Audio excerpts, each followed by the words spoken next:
Bismillah, Assalamualaikum warahmatullahi wabarakatuh.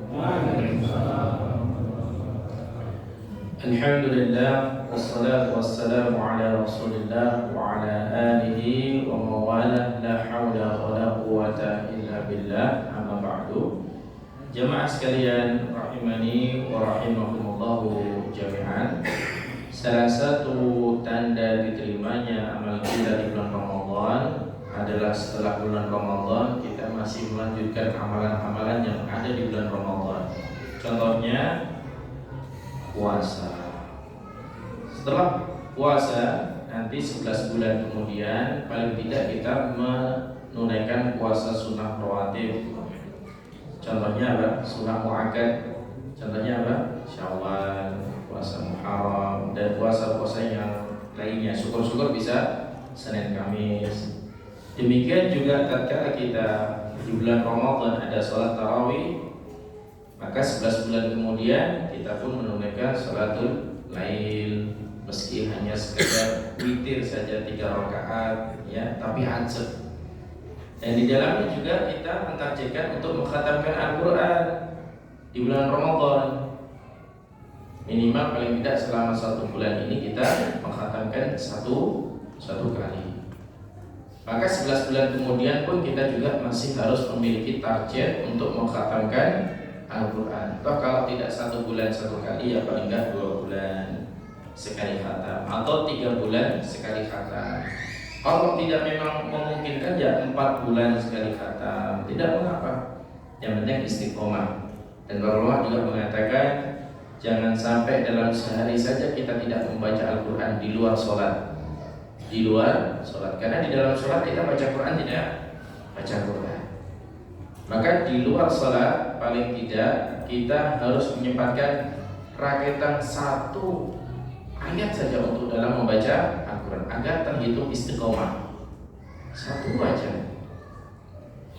Dan jamaah sekalian, seperti yang kita ketahui, kita ini memang sedang berniaga dengan Allah Subhanahu wa Ta'ala yang tidak akan pernah merugi untuk selama-lamanya.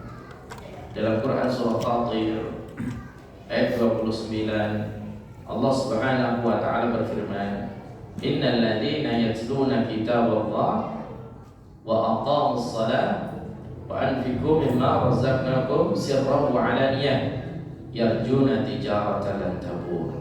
Sesungguhnya orang-orang yang selalu membaca kitab Allah, yaitu Al-Quran, menegakkan sholat dan menginfakkan sebagian rezeki yang Allah berikan kepadanya dengan terang-terangan ataupun sembunyi-sembunyi, mereka itulah orang-orang yang mengharapkan perniagaan dengan Allah yang tidak akan pernah rugi. Jadi nggak usah khawatir jemaah. Segala sesuatunya yang kita kerjakan di atas muka bumi ini, hal yang baik-baik akan dibalas oleh Allah Subhanahu wa Ta'ala. Barang sekecil apapun pasti nanti Allah akan balas.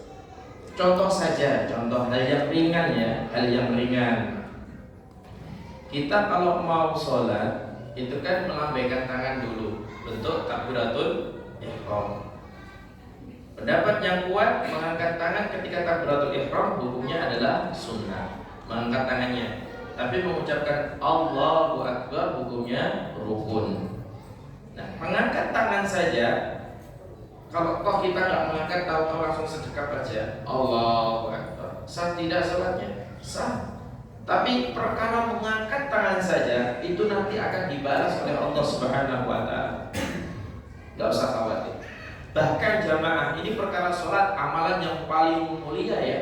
Sa'altu Rasulullah sallallahu alaihi wasallam, ayul amali afdalu as-salatu li waqtiha, kata Nabi sallallahu alaihi wasallam, yang ditanyakan oleh Abu Abdurrahman kepada Nabi sallallahu alaihi wasallam. Ini amalan sholat saja. Lah, perkara amalan makan atau minum terkait dengan hak saja, hak kita saja. Ketika kita mau minum, kita ingat, oh, harus mangan, harus minum, mau pakai tangan kiri, kita ingat, kita ganti pakai tangan kanan. Ini saja, ini berupa kebaikan. Kita mengingat bahwasanya ini adalah sunnah Nabi Sallallahu Alaihi Wasallam, maka pasti akan dibalas oleh Allah. Jangan khawatir jemaah. Segala sesuatu yang kita kerjakan, entah itu baik sekecil apapun, pasti akan dibalas oleh Allah.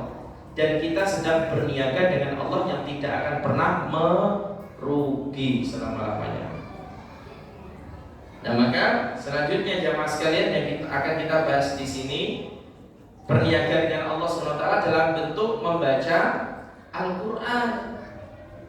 Sebagian dari kita semangatnya luar biasa ketika Ramadan, tapi setelah bulan Ramadan ada yang bertanya seperti ini, Pak, bagaimana ya kalau saya itu baca Quran, tahu-tahu juz 5 mandek sepekan, 2 pekan, 3 pekan, sampai 2 bulan lebih, apakah saya ulang lagi dari surah Al-Baqarah? Nah begitu. Ada yang banyak seperti ini tanya, kebanyakan ibu-ibu. Kenapa? Karena ibu-ibu ada masa haidnya, meskipun kita katakan baca saja nggak apa-apa, Bu. Ini pendapat yang kami ambil adalah tidak mengapa bagi ibu-ibu untuk membaca Al-Quran asalkan Al-Qurannya bukan mushaf. Seperti Al-Quran seperti ini nih, ini bukan mushaf karena ada tafsirnya. Maka ibu-ibu boleh membaca Quran dengan keadaan seperti Quran seperti ini, atau Quran dengan HP, boleh, silakan. Bahkan para penghafal Al-Quran, para wanita-wanita penghafal Quran yang dikaruniai oleh Allah Subhanahu wa Ta'ala, datang bulan itu sampai 15 hari, bahkan bisa lebih jamaah sekalian. Ada ini santriwati yang seperti itu keadaannya. Dan bayangkan 15 hari nggak murojaah misalnya, tidak menambah jumlah hafalan, apa yang nggak gobrok, Pak? Maka di sini kami mengambil pendapat boleh, asalkan dengan satu syarat, dia membaca Al-Quran bukan dengan mushaf. Kalau mushaf itu ya Quran tanpa ada artinya apa-apa, dan itu pahalanya besar. Panjenengan baca Quran dengan mushaf atau panjenengan baca Quran dengan HP, ini beda jawabannya. Terlebih lagi kalau di masjid baca Al-Quran dengan mushaf, jangan pakai HP. Kalau pakai HP ya boleh, nggak apa-apa. Cuman kalau kita ambil keutamaannya, jelas keutamaannya lebih besar mushaf.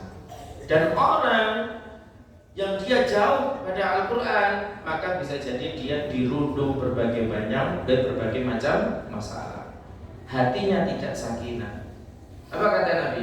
Yatsluna kitaballah wa yatadarasunahu bainahum illa nazalat alaihimus sakinah wa ghasyiyatuhumur rahmah. Yang selalu membaca kitab Allah dan mempelajarinya di Al-Quran ini, maka Allah akan turunkan sakinah di dalam dirinya. Maka sudah dipastikan kalau ada orang yang mungkin hatinya selalu susah, gelisah, gundah gulana, maka bisa jadi orang seperti ini jauh dari Al-Quran. Ada cerita seorang ulama jamaah sekalian. Ulama ini menceritakan kondisi seorang bapak-bapak yang umurnya sudah 70 tahun. Dia menyampaikan bahwasanya dalam kajian Syekh tadi, Ustaz tadi menyampaikan bahwasanya orang itu kalau memiliki jumlah hafalan, nggak cuma juz amma pun ya mengkuyi-kuyi wa inna a'taina ara'aital ladzi Quraisy dan sebagainya kan. Biasanya kadang kita sholat kok suratnya iki mana kan gitu ya. Kayak gak ada jumlah hafalan lagi selain itu gitu. Misal jamaah, kalau kita nambah jumlah hafalan, paling tidak seumur urip lah di antara umur kita bermanfaat hafal juz 30 aja, pasti jenengan ada kaceknya hidupnya. Pasti. Apalagi sampai nambah 29, 38, 27. Ini ada simba-simba yang umurnya 70 tahun, merasakan ada kenikmatan batin yang tidak bisa diungkapkan melalui perkataan. Namanya nikmat kan di sini jamaah. Sekarang saya katakan, bahagia sama senang itu beda apa enggak? Senang sama bahagia beda apa enggak? Beda. Senang itu letaknya di Jawa ini loh. Kayak pelawak itu, senengane banyol, guyu-guyu. Ini nggak ngerti batinnya kita nggak tahu kan? Ingat? Bahagia itu letaknya di sini. Watibun nafsi minan ni'am. Kebahagiaan adalah sebagian dari nikmat-nikmat. Bahagia letaknya di sini. Dan orang memiliki jumlah hafalan tertentu, meskipun ya kalau kita harapkan 30 juz kayak ini yuk kangenan kan gitu. Minimal di antara kita hafal juz 30 aja. Yo. Selama ini terkadang kita kan halakohnya apa? Tadarus, muter habis ini, habis ini. Sekali-kali Pak halakohnya hafalan Quran, berani apa enggak? Kami buat yayasan Riyadhus Shalihin di tempat kami Sindumartani. Yang ikut tahsin dan tahfidz niku tukang las, tukang dodol bandeng, petani, ke umure nggih wis sepuh-sepuh. Tukang bandeng Pak, wis wani dadi imam belajar tahsin ya. Sekarang sudah hafal juz 30. Tukang las sekarang sudah merambah juz 29. Karena apa jamaah sekalian? Waktu yang kita gunakan nanti akan ditanya oleh Allah Subhanahu wa taala. Kowe mbiyen salat dhewean kok liyane inna a'toina. Qul huwallahu ahad. Apa meneh? Li ila fi Quraisyin. Kok ora ono liyane? Ya Allah, karena saya enggak hafal ya Allah. Kenapa orang hafal ke? Ayo. Nanti jenengan akan ditanya ini. Semuanya akan ditanya oleh Allah SWT tentang intensitas waktu yang kita gunakan untuk apa saja. Kita siap gak ditanya seperti itu sama Allah? Bahkan harta yang kita miliki akan ditanya oleh Allah SWT. Semuanya. Waktu yang kita gunakan akan ditanya oleh Allah SWT.